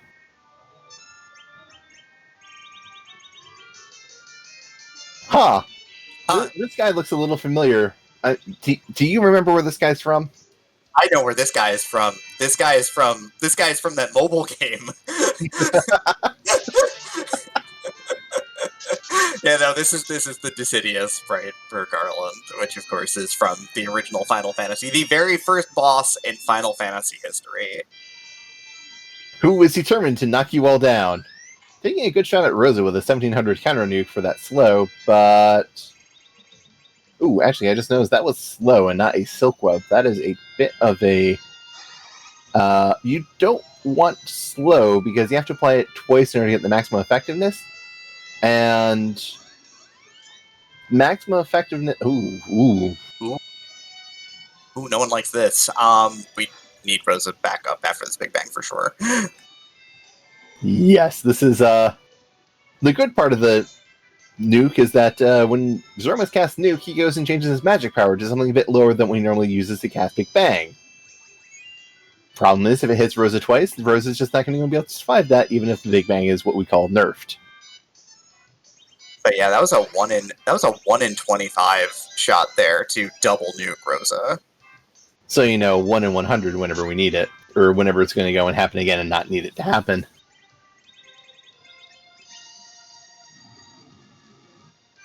Yeah, definitely really rude to go and get your white mate. Ooh, this Zeromus is fast and Rosa is not going to turn yet. This could be really unpleasant for McBain. I mean, ch4osh4 does have no delay, might get this off just in time, so... Looking to be just... Yeah.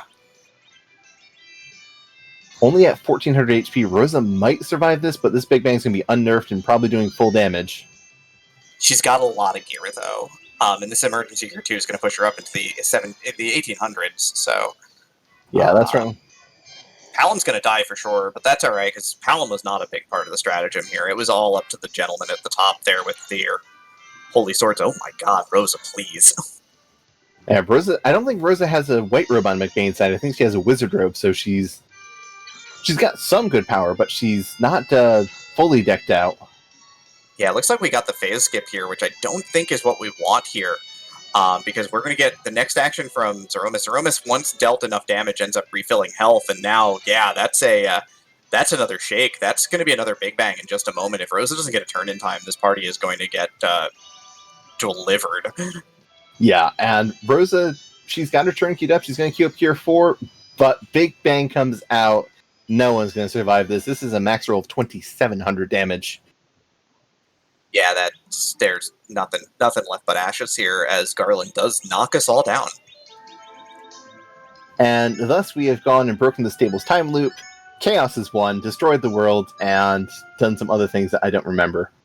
Maybe Chaos, well done. All hail our Lord Chaos. I mean, we are commentating for a randomizer. True. Chaos is pretty fun. But McBain, throwing some apples on Rosa, getting her an extra 200 health, that's a pretty helpful thing. Taking the Sorcerer... considering taking the Sorcerer robe off? Oh, giving Rosa a crystal ring, that's definitely going to go and bring her up. Not taking the Sorcerer robe off Palom, which I believe, as you said, Palom's not contributing much. Might as well go and give the better stuff to Rosa, who is definitely going to be contributing with those... those healing spells are really handy.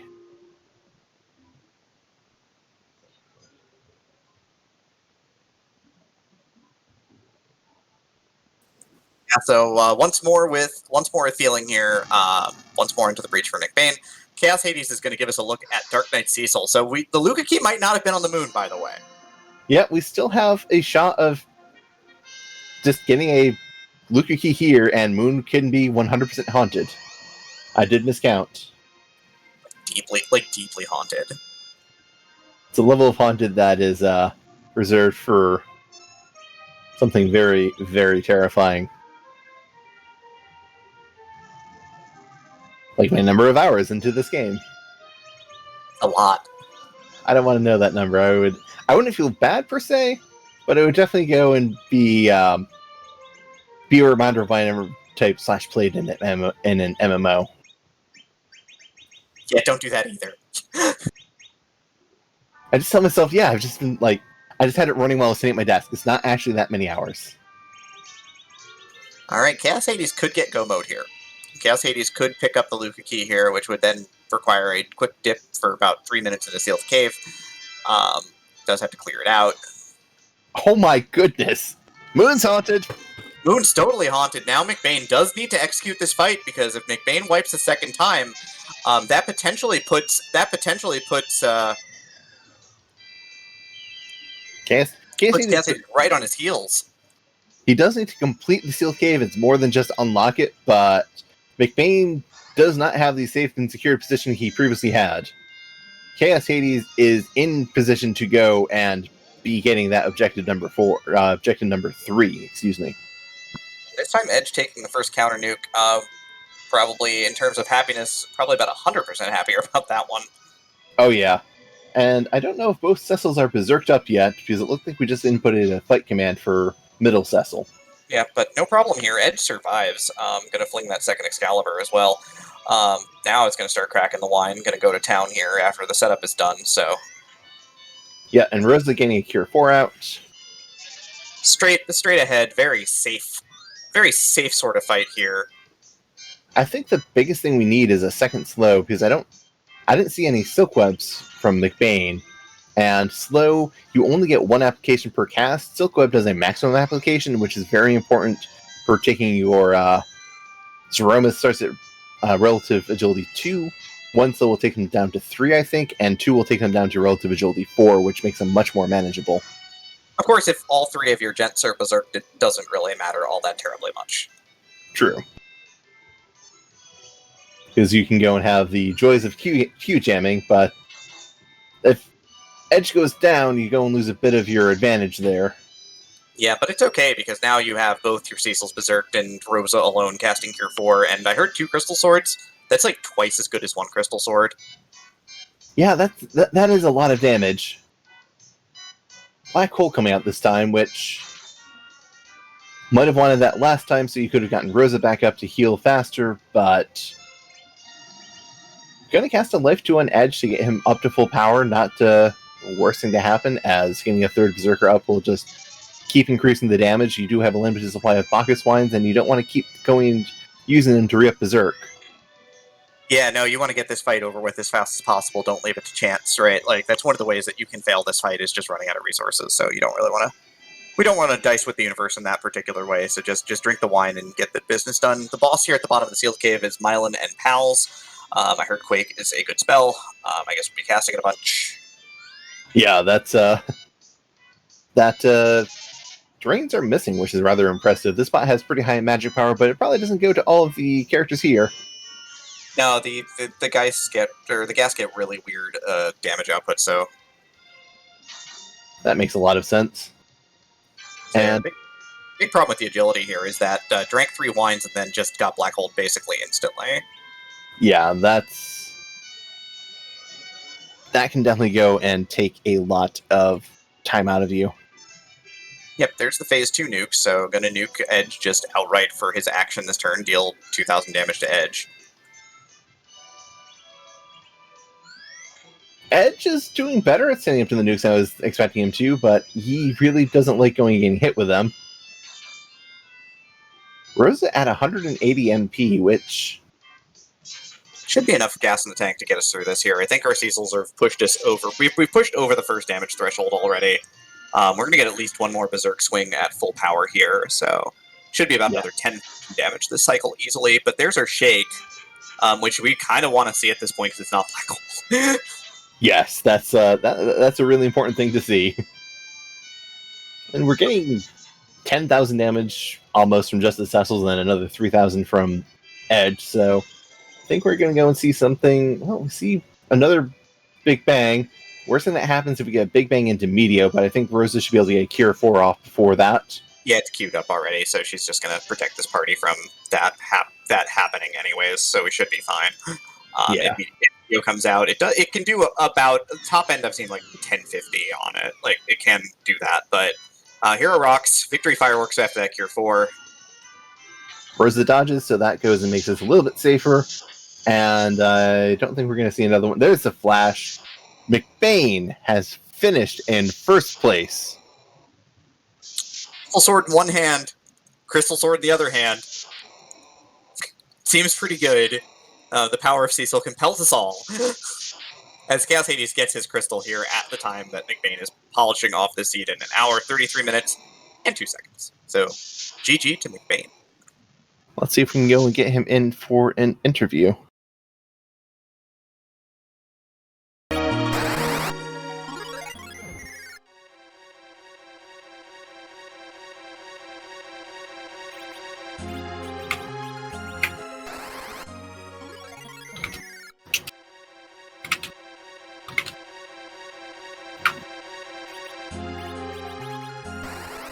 But in the meantime, Chaos Hades is going and warping out of the Sealed Cave. Annoying part of Sealed Cave, you can't go and use exit. You can warp back, though, which can be really helpful for just going back through these floors.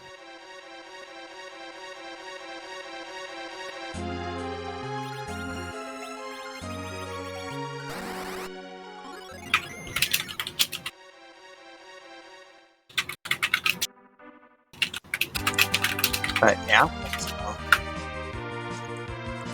So Chaos Hades is, I think Chaos Hades has got his levels already as well, or it might need to crack a couple more sirens, but it's very close. Yeah, he does only have the one Cecil and has Telestill, so probably wants to get a bit more. I don't know if he wants to go all the way up to Nuke for the kids, but that might be a consideration, because one Crystal Sword, Cecil, and Rosa can be more than enough to just take on Zeromus. Nice to go and have a bit of extra damage sources from other places, but just don't really need them sometimes.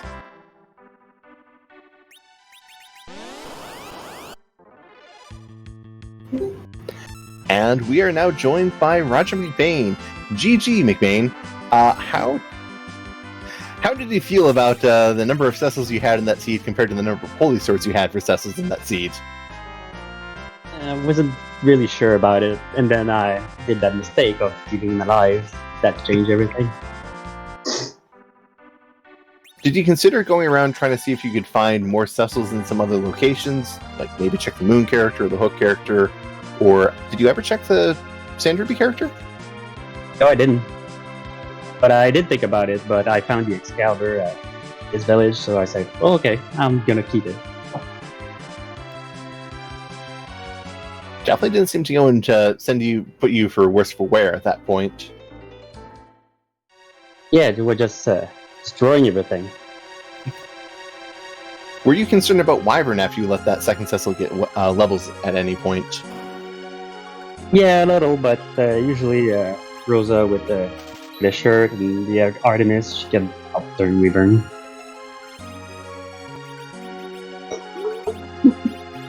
Definitely a good thing to go and have for that.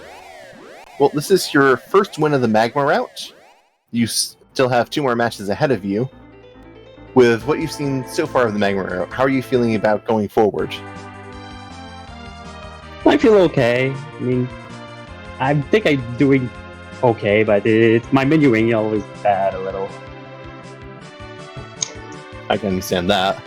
That's definitely something I've gone and looked at myself and wanted to go and tighten up for. Really easy to see your own mistakes, but it definitely looked pretty clean for most of the seed. I didn't see any real big issues on that front, so you've definitely been going and doing well on getting through your commands and whatnot. Yeah, I think everything went well this seed. Yeah, when you saw that hook from Baron Inn and then the Magma Cave from Fabul, were there any thoughts that you, any considerations or thoughts for that? Yeah, I thought I'd dodge a bullet there. I said, I didn't do that Magma route, the hook route, so I was pretty happy.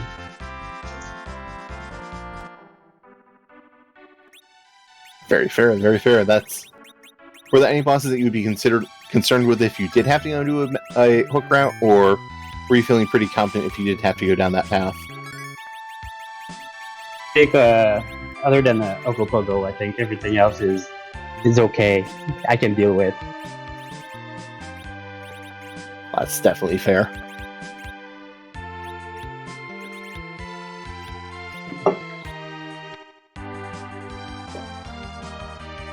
Demerine, do you have any questions for McBain? No, it's just real exciting to kind of see you just take the double Cecil and just after starting to level 1, just go, I got 2 crystal swords, heck with it, let's go. I was very excited to see that, so it was a lot of fun.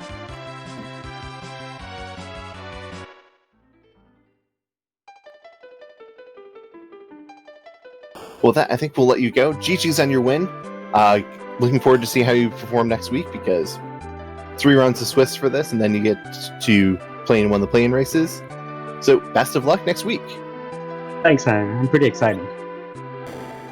It's definitely looking like it's going to be an exciting match for you next week.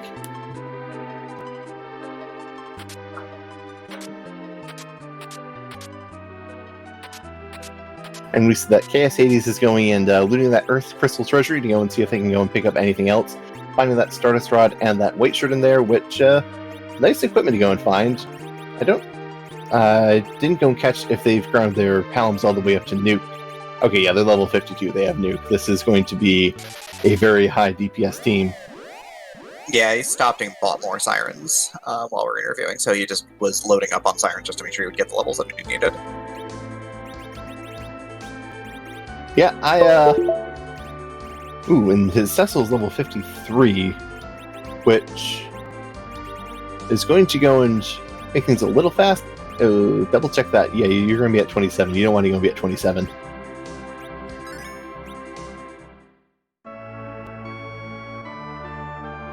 Oh dear.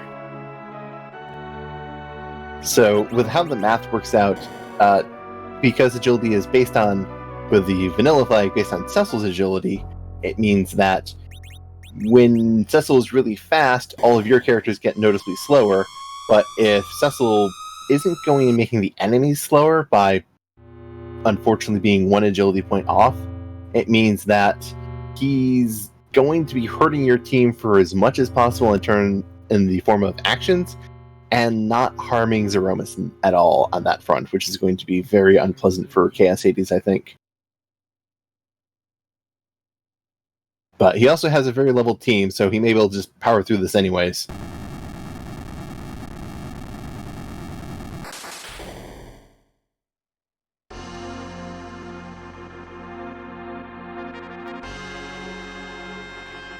But yeah, double nuke. I mean, this is like a double nuke white setup, potentially. Like, use Cecil for your reflects and maybe to push a little bit of damage at the start. Could be fine. Or just Zerk up Cecil and just throw a lot of damage out with your casters, skip the first, get to the first damage. Get to the first damage skip and just do it like hybrids with single Crystal Sword Cecil, but oh god, this Zeromus is fast. Yeah, that is one speedy Zeromus. So who's gonna win, 5 Intrepid Adventurers or 1 Speedy Boy? 1 speedy abomination of hate from the moon. Is it really a moon or is it an artificial moon? No moon. It's a space station? Oh goodness. I mean, like, there's like the Crystal Palace, it's like a bridge, right? I mean, they fly the thing, and the end credits, we do see it just decide, alright, I'm out of here, and yeets itself off into space, so... It kind of fits. Ooh, and Tella's gonna die here? Tella just gets dropped. Chaos Garland knows who the true threat is and decides it's the old man who has 1000 HP. Doesn't have 1000 HP anymore, he's very dead. Well, I mean, that's why you use the nuke on him. He doesn't have more than 1000 HP. He will definitely go down from that. It's going to feel great. I think he did more damage with the nuke than he did to all the characters combined with that Big Bang.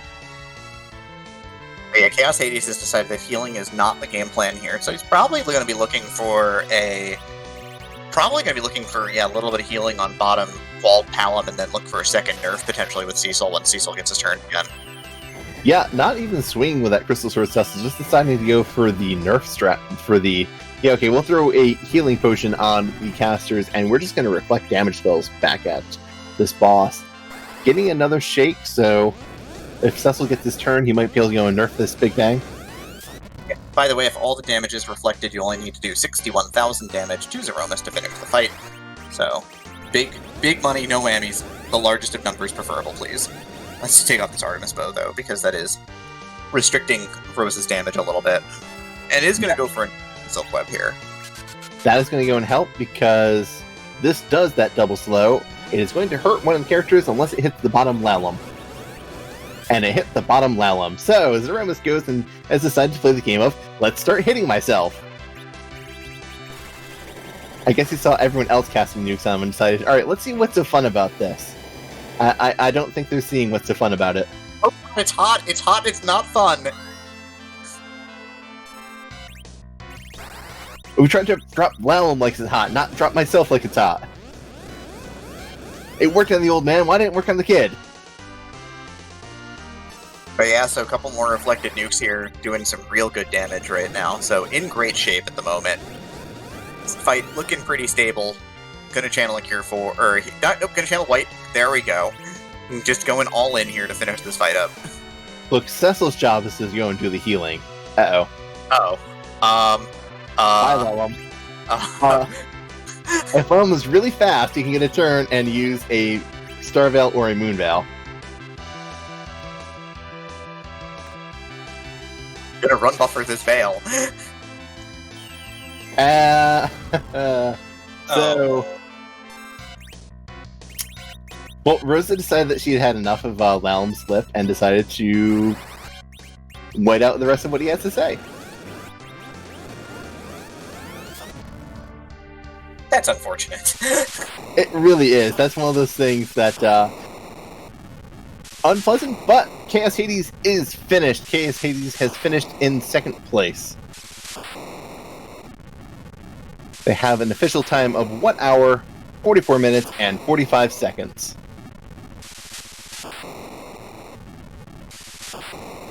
Tough run for sure, but gets through it just fine. Again, that Magma Cave making a massive amount of difference, certainly. Yes, that definitely... Getting sent down that hook route was definitely not what Chaos Hades really needed. And we are joined by Chaos Hades. GG Chaos Hades. I feel mean at opening with this question, but how did you feel when you found the Magma Key? Oh yes, I was pretty sad about it because I just walked back for nothing, but anyway. Yeah, that was a tough break. When we saw you, McBain did go and check the bull before going the hook route, and then was able to bypass that completely, so that saved him a fair amount of time. Where you did go and deal with that hook route quite well. You didn't take any wipes, and you went through and just got through all the fights. It was just unfortunately not when you needed to do that seed. Yeah, I didn't get enough. I did much level with the Eblan Castle, so I didn't get any wipes going there. But yeah, well, I haven't faded Fable, but we can't know in advance. So I thought it would be easier to do the Sheila check at the same time, but it didn't pay off. Yeah, that was a tough break. That was definitely very unfortunate for you. But you did go and come back very well. McBain did go and manage to open up a pretty strong early lead that you closed up pretty well with a lot of your checks throughout that seed. Yeah. When I did pretty much what I do normally when I try to chain all the checks that I can at the same time, but like the keyless tower, I know the keyless tower is kind of new checks that everyone do during these seeds because it pay off a lot. Right now it was the pass, so it was quite interesting. I faded the moon. before going to the Dark Knight, Cecil, I was like, if it doesn't pay off, I will be very behind because I should have gone to the moon instead. But anyway, I faded it, and I was happy to find that key. Yeah, that was a very lucky pickup for you. We did see that both you and your opponent had different final objectives completed, where you both forged and you both went and cleared the waterfall. But while you found the Luca key behind Dark Knight Cecil, McBain actually found the twin heart behind the Earth crystal. Oh, okay. Okay. So were you, when you were considering that moon play, were you considering it going there early after you saw that Magma key, or were you just deciding that do as much as I can on Earth? When I saw the darkness, I thought about going to the moon very early, but I had too much check to do on the Earth, so I decided to fade it. But if the Dark Knight Cecil was giving me something like a crystal sword or a spoon, I would go to Zod before going to the moon, because it was the last check I could do on the Earth. But I didn't know that Twin Harp was there. I didn't check the ending after the credits. Yeah, that I believe the Earth Crystal was from King Geoch in Dwarf Castle, and the Tower Key was from the Warp Glitch from the Sealed Cave. So, yeah, that Cecil really had. He was the last place on Earth that could go and have that, because McBain did go and check. Well, between you and McBain, you did check all of these spots on Earth before going to the moon. But overall, how did you feel about that seed in general, with that Cecil and the Crystal Sword start? Yeah, when it started like that, I was thinking, oh, will I keep my Cecil? But when you see the Crystal Sword, you think, I will keep it. But when I did ordeals and I found the plague that was guarding in back attack, I was like, oh, will I be lucky to do it, because I didn't do any boss before it. And I was pretty lucky with reflect, not fatal, but reflect count. Yeah, and it killed it. I wasn't pretty sure if it would. I knew it would work, but I know the timing is not the same, so I didn't know if it was 10 seconds or 20 seconds or anything. So yeah, it's the same. Sorry, excuse me. Go ahead. I didn't have much firepower to kill it just by magic, so yes. Yeah, that was actually another thing. Your opponent did go and check Hobbs and found an edge there, which gave him another early advantage. It was there. I kept like 1,000 swords for him. Like 2 Mazamoon, 1 Murazam. That was another thing that gave your opponent an advantage, because they also stole. They didn't check the Eblan shop, so they didn't see the sirens there, but they were able to just steal them to get their grind done. So that was something that they did to finish that off. But out of curiosity, when you saw the second Cecil, you chose not to take them. Were there any thoughts as to why? I was thinking about it. I was pretty. Well, I wasn't sure if I wanted to keep it, because I had just the crystal sword, but I know that a lot. It happens a lot that we got 1, 2, 3, or 4 Exile anyway. But I had 2 Palums. I thought I should be okay. I should have, maybe, since I kept Tella all the way to the end, maybe I should have kicked him. But I was thinking, if I need to do some grinding, he could help before Palom will have a weak or harder spell to help to do that. Rosa, sure, I would not have kicked her for sure.